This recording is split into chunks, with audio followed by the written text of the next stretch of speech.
Media మిత్రులందరికీ Congress party కుటుంబ సభ్యులందరికీ స్టేషన్ గన్పూర్ మున్సిపాలిటీ పరిధిలోని మా నాయకులకు కార్యకర్తలకు అందరికీ పేరు పేరున నా హృదయపూర్వక నమస్కారాలు తెలియజేస్తున్నాను. భారత రాష్ట్ర సమితి నాయకులు నిన్నటి రోజున గన్పూర్ మున్సిపాలిటీలో ఒక సమావేశం ఏర్పాటు చేసి ఈ నియోజకవర్గంలో కడియం శ్రీహరి ఎమ్మెల్యేగా ఎన్నికైన తర్వాత ఏమాత్రం అభివృద్ధి జరగలేదని, ఈనాడు ఇక్కడ నిర్మాణం అవుతున్న 100 బెడ్ హాస్పిటల్ కానీ, ఇంటిగ్రేటెడ్ ఆఫీస్ కాంప్లెక్స్ కానీ, గన్పూర్ మున్సిపాలిటీ చేయడం కానీ, గన్పూర్కు డిగ్రీ కాలేజ్ చేయడం కానీ, గన్పూర్లో యంగ్ ఇండియా ఇంటిగ్రేటెడ్ స్కూల్ రావడానికి కానీ మేమే కారణమన్న రీతిలో ప్రజలను తప్పుదో పట్టించే విధంగా వారు మాట్లాడడం జరిగింది. దీనిని నేను తీవ్రంగా ఖండిస్తున్నాను. గతంలోనే నేను ఎమ్మెల్యేగా ఎన్నికైన తర్వాత స్టేషన్ గన్పూర్ నియోజకవర్గంలో మంజూరైన అభివృద్ధి పనులకు సంబంధించిన వివరాలన్నింటినీ ప్రభుత్వ ఉత్తర్వులతో సహా మీడియా ద్వారా నియోజకవర్గ ప్రజల ముందు పెట్టడం జరిగింది. జీవో కాపీలను కూడా నేను మీడియా మిత్రులకు అందజేయడం జరిగింది. అన్నీ తెలిసి కూడా గత ప్రభుత్వంలో ఈ నియోజకవర్గం నిర్లక్ష్యానికి గురైందని తెలిసి కూడా గతంలో ఉన్న ఎమ్మెల్యే నియోజకవర్గ అభివృద్ధిని మర్చిపోయి జల్సాలకు అలవాటు పడి ఈ నియోజకవర్గానికి చెడ్డ పేరు తెచ్చిన విషయం తెలిసి కూడా నాయకులు ప్రజలు తప్పుతో పట్టించే విధంగా మాట్లాడడం జరిగింది. మరొక్కసారి మీ ద్వారా గన్పూర్ మున్సిపాలిటీ ప్రజలకు, గన్పూర్ నియోజకవర్గ ప్రజలకు వాస్తవాలు తెలియజేయాలనే ఈ విలేకరుల సమావేశం పెట్టడం జరిగింది. మీడియా మిత్రులకు మళ్ళీ నేను ఆ జీవో ప్రచురణ కూడా రెండవసారి పెట్టడానికి సిద్ధంగా ఉన్నాను. అందులో స్టేషన్ గన్పూర్లో యంగ్ ఇండియా ఇంటిగ్రేటెడ్ స్కూల్ మొదటి జాబితాలోనే మనకు మంజూరయ్యింది. Young India integrated residential school complex మొదటి విడతలో 200 కోట్ల అంచనాలతో మనకు మంజూరైంది. దానికి శంకుస్థాపన చేసుకున్నాం. ఈ మధ్యనే భూమి పూజ కూడా చేసుకున్నాం. ఇది అక్టోబర్ 2024లో ఇది మంజూరు వచ్చింది. అక్టోబర్ 2024లో నేను ఎమ్మెల్యేగా ఉన్నాను. అదేవిధంగా గవర్నమెంట్ డిగ్రీ కాలేజ్ గన్పూర్లో 17 నవంబర్ నాడు మంజూరైంది. 17 నవంబర్ 2024 నాడు మంజూరైంది. అంటే నేను ఎమ్మెల్యేగా అయిన తర్వాతనే ఆ మంజూరు వచ్చింది. అదేవిధంగా 100 బెడ్ హాస్పిటల్కి సంబంధించిన ప్రభుత్వ ఉత్తర్వులు జనవరి 2025లో వచ్చినాయి. జనవరి 2025లో 100 బెడ్ హాస్పిటల్ మంజూరైంది. దానికి సంబంధించి ఆ హాస్పిటల్ నిర్మాణానికి ఆర్టీసీ ల్యాండ్ ట్రాన్స్ఫర్ అయింది కూడా నవంబర్ 2024లో అయింది. అదేవిధంగా మన గన్పూర్ను మున్సిపాలిటీగా ప్రకటించింది జనవరి 2025, అంటే దాదాపుగా సంవత్సరం అయింది. తర్వాత అడ్మినిస్ట్రేషన్ శాంక్షన్ 50 కోట్ల రూపాయలు వచ్చింది నవంబర్ 2025. అంటే ఇక్కడ ప్రస్తుతం నిర్మాణంలో ఉన్న 100 బెడ్ హాస్పిటల్ కానీ, ఇంటిగ్రేటెడ్ ఆఫీస్ కాంప్లెక్స్ కానీ, ప్రస్తుతం నడుస్తున్న డిగ్రీ కాలేజ్ కానీ, నిర్మాణంలో ఉన్న యంగ్ ఇండియా ఇంటిగ్రేటెడ్ స్కూల్ కానీ, గన్పూర్ మున్సిపాలిటీగా అప్గ్రేడ్ కావడం కానీ, దానికి 50 కోట్ల రూపాయల అభివృద్ధి నిధులు రావడం కానీ, నేను ఎమ్మెల్యేగా ఎన్నికైన తర్వాత రాష్ట్రంలో కాంగ్రెస్ ప్రభుత్వం ఏర్పడిన తర్వాత మాత్రమే ఇవి మంజూరైనాయి. కాస్తంతా కూడా సిగ్గు లేకుండా ఇన్ని రకాలైన తప్పుడు విషయాలను, అవాస్తవాలను ప్రజల ముందు పెట్టే ప్రయత్నం చేశారు. మేము బ్రహ్మాండంగా అభివృద్ధి చేశాం, రేపు రాబోయే రోజుల్లో కూడా బ్రహ్మాండంగా అభివృద్ధి చేస్తామని చెప్పి ప్రజలను ఓట్లు అడిగితే బాగుంటుంది, కానీ అవాస్తవాలు చెప్పి కాలం వెళ్ళబూసుకోవాలనే ప్రయత్నము భారత రాష్ట్రం చేస్తున్నది, బీఆర్ఎస్ నాయకులు చేస్తున్నారు. దీన్ని గమనించవలసిందిగా నేను గన్పూర్ మున్సిపాలిటీ ప్రజలకు విజ్ఞప్తి చేస్తున్నాను. 15 సంవత్సరాలుగా ఈ నియోజకవర్గాన్ని అన్ని రకాలుగా భ్రష్టు పట్టించిన వారు, అధికార పార్టీలో ఉండి కూడా అభివృద్ధి కొరకు ప్రయత్నం చేయని వారు, ప్రణాళికలు చేయని వారు ఈరోజు మాట్లాడుతున్నారు. వాస్తవంగా గన్పూర్ నియోజకవర్గానికి గతంలో ఉన్న ఎమ్మెల్యే వలన ఏ రకంగా నష్టం జరిగిందో, ఏ రకంగా చెడ్డ పేరు వచ్చిందో అందరికీ తెలుసు. ఆయన పదవులు అమ్ముకున్నాడని, దళిత బంధు అమ్ముకున్నాడని, బీఫామ్లు అమ్ముకున్నాడని, పనులు అమ్ముకున్నాడని, ప్రతిదీ కూడా అవినీతిమయం చేశాడని, తన చిల్లర పనుల ద్వారా ప్రజలు తలదించుకునే పరిస్థితిని తీసుకొచ్చాడని కూడా అందరికీ తెలుసు. అన్నిటికంటే మించి 2023 తెలంగాణ శాసనసభ సాధారణ ఎన్నికల్లో రాజయ్య గారి నా మాట వినాలి. 2023లో జరిగిన తెలంగాణ శాసనసభ ఎన్నికల్లో ఆయనకు టికెట్ రాకపోవడానికి కారణం నేనని అనుకుంటున్నాడు. అని రాజయ్య గారు ఆనాడు నీకు టికెట్ ఇవ్వద్దని, రాజయ్య గారికి టికెట్ ఇస్తే మనము గెలవమని కేసీఆర్కు చెప్పింది అప్పటి మంత్రి ఎర్రబెల్లి దయాకర్ రావు. అప్పటి ఎమ్మెల్సీ, ప్రస్తుత జనగామ ఎమ్మెల్యే పల్ల రాజేశ్వర రెడ్డి, ప్రస్తుత ఎమ్మెల్సీ పోచంపల్లి శ్రీనివాస్ రెడ్డి. ఈ ముగ్గురు కూడా రాజయ్య గారికి టికెట్ ఇస్తే మనం గర్భంలో గెలవలేము, కడియం శ్రీహరికి టికెట్ ఇస్తే మాత్రమే గెలిచే అవకాశాలు ఉన్నాయని నీకు వ్యతిరేకంగా చెప్పి నీకు టికెట్ రాకుండా చేసింది వాళ్ళు. అదేవిధంగా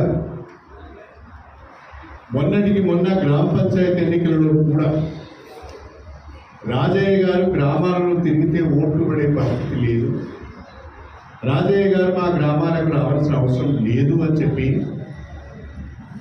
పక్కనున్న ఎమ్మెల్యే పదరాజేశ్వరుడిని పిలుచుకొని ప్రచారం చేయించుకున్న సంగతి, తద్వారా రాజయ్య నాయకత్వాన్ని బలహీనపరిచిన సంగతి కూడా రాజయ్య గారు అర్థం చేసుకోవాలి.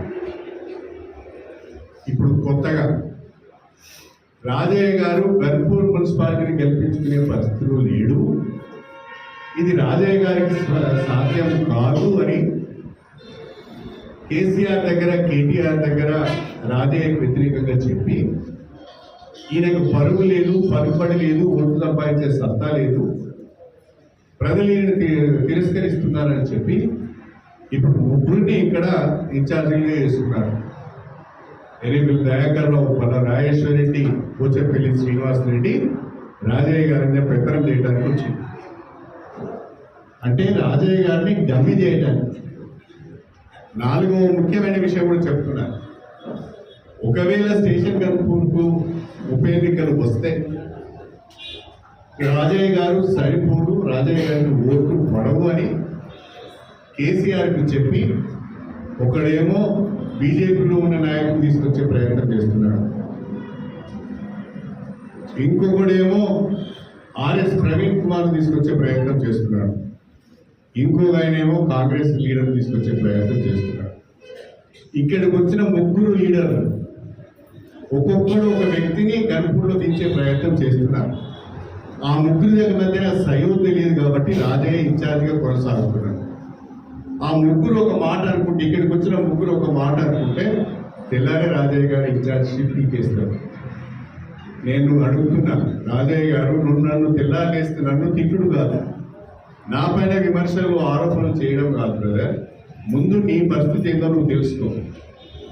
ఒక్కసారి కేసీఆర్ గారి ద్వారా మా స్టేషన్ గన్పూర్ నియోజకవర్గ ఇన్ఛార్జ్ రాజయ్య గారే భవిష్యత్తులో కూడా మేము టికెట్ ఇచ్చేది రాజయ్యకే అని ఒక పత్రికా ప్రకటన, ఒక స్టేట్మెంట్ ఇప్పించుకుంటే నువ్వు బతుకుతావు తప్ప, లేకుంటే ఈ ముగ్గురు కలిసి నేను రాజకీయంగా పొందబెట్టే ప్రయత్నం చేస్తున్నారని చెప్పి కూడా నేను ఈ సందర్భంగా తెలియజేస్తున్నాను. నిన్ను వాళ్ళు ఉద్ధరించడానికి రాలే, నిన్ను పొందబెట్టడానికి వచ్చి నీ చేతగాని తనాన్ని పార్టీకి చెప్పడానికి వచ్చి నువ్వు పనికిరావు, నువ్వు వెదవవు, నువ్వు సన్నాసివి, నువ్వు దద్దమ్మవు అని చెప్పడానికి మాత్రమే వచ్చారు రాజయ్య. ఇది గుర్తుపెట్టుకోవాలని చెప్పి నేను ఈ సందర్భంగా తెలియజేస్తాను. ఇక నిన్న మాట్లాడిన ఒక్కొక్కరు ఒక్కొక్క రకంగా మాట్లాడుతున్నారు. మంత్రిగా పనిచేసిన ఎర్రబెల్లి దయాకర్ రావు సభ్యత సంస్కారం లేకుండా మాట్లాడుతున్నారు.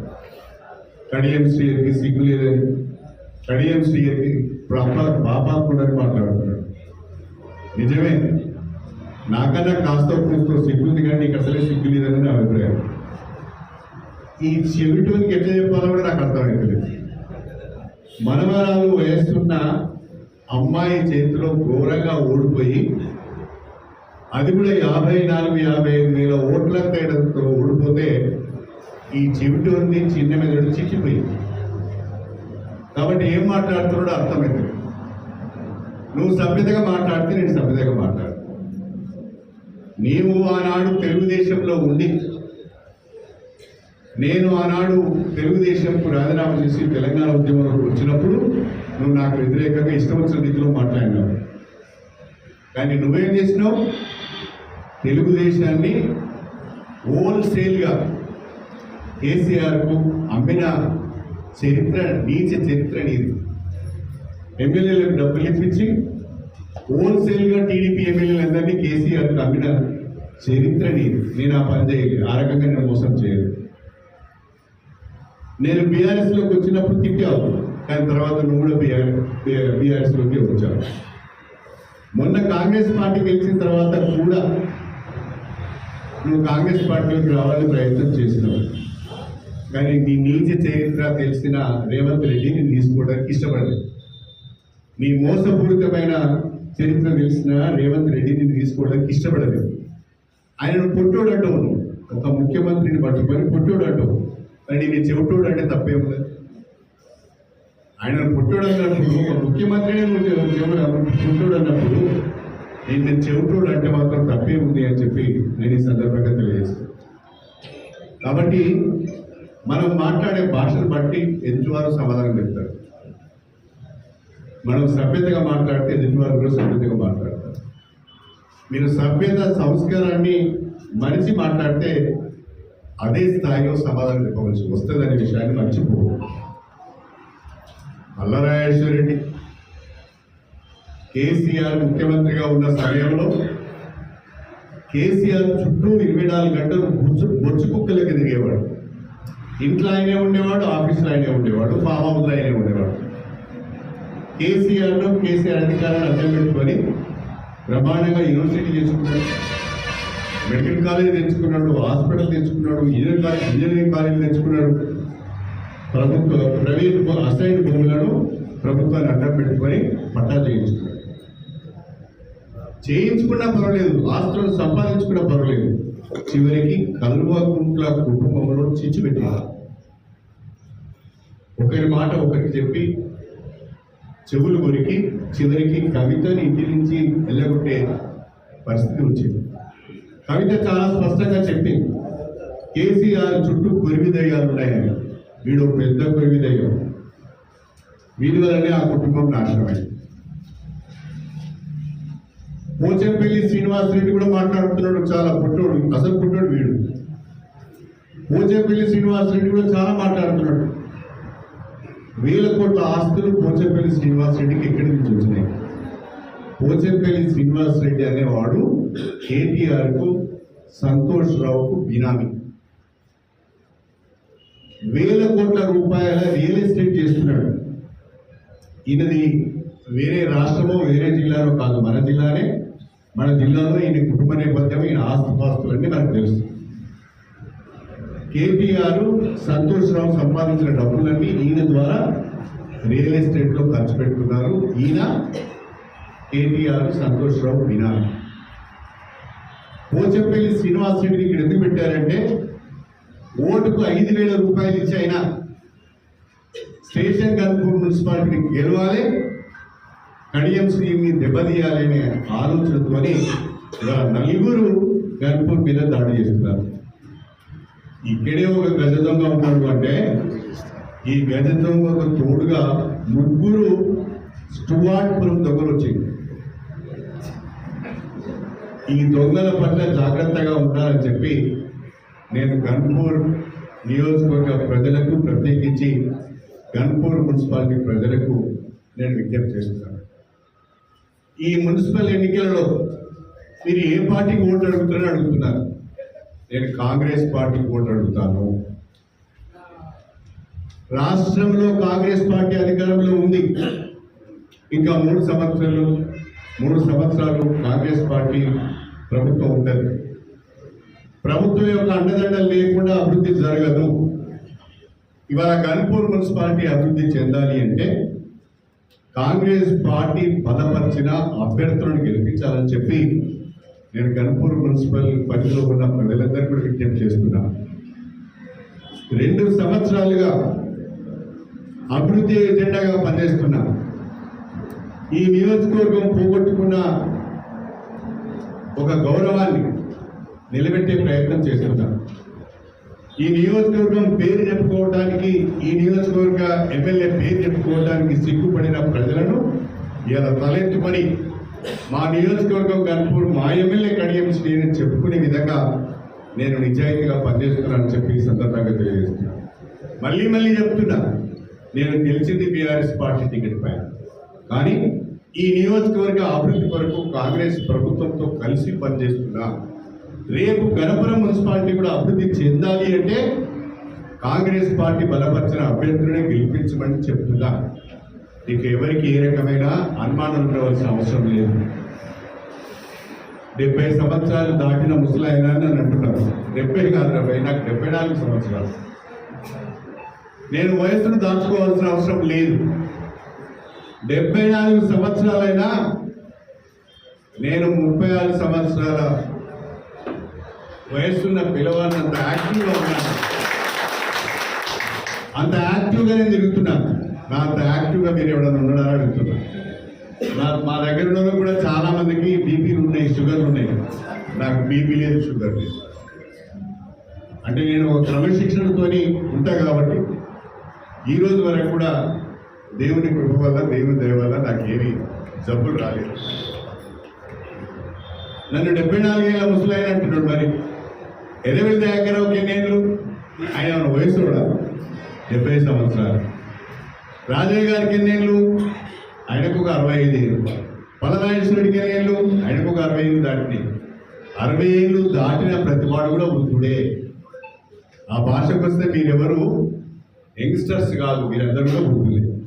అయినా వెనకటి ఎవరు అన్నారు, ఏజ్తోని పని లేదు, ఏజ్తోని పని లేదు. మంచి ఆలోచనలు అభివృద్ధి సంక్షేమమే లక్ష్యంగా, ఎజెండాగా పెట్టుకొని పనిచేస్తే ప్రజలు తప్పకుండా ఆదరిస్తారనేది ఒక ఉదాహరణ. నేనే ఒక ఉదాహరణ. నేను గణపూర్ నియోజకవర్గ ప్రజలకు, గన్పూర్ మున్సిపాలిటీకి సంబంధించిన ప్రజలందరూ కూడా విజ్ఞప్తి చేస్తున్నారు.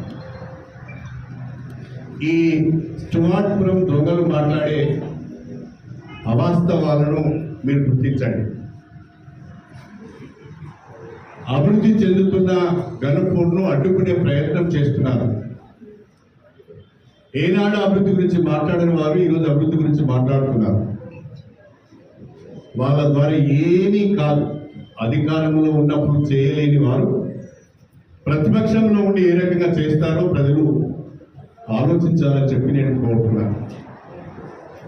ఈ నియోజకవర్గ అభివృద్ధికి, స్టేషన్ గన్పూర్ మున్సిపాలిటీ అభివృద్ధికి కాంగ్రెస్ పార్టీకి మీరు అండగా ఉండాలని చెప్పి నేను కోరుతున్నాను.